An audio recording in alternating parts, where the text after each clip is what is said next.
Абу Зарден, Алла одан разы болсын, пайғамбарымыз саллаллаху алейхи вассалам былай дегендігін келтіреді: егер сендердің бірлерін ашуланып жатса және ол түргеп тұрса, онда бірден отыра қалсын дейді.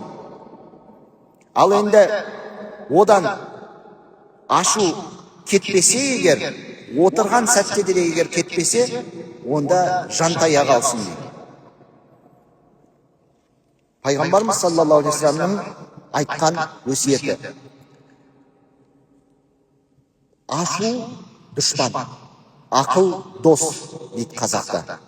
Ақылға ақыл қос дейді.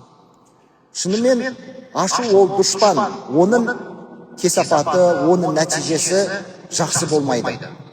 Сондықтан бірден ашу келген сәтте оны ие етіп алу үшін, яғни ашу адамды емес, адам ашуды иелік етіп алу үшін ол не істеу керек? Жаңа айтылған аузу биллахи минаш шайтанир раджим сөзін айтады: түргеп тұрса отыра қалу керек, ал отырып барып ашу кетпесе, онда жата қалсын дейді.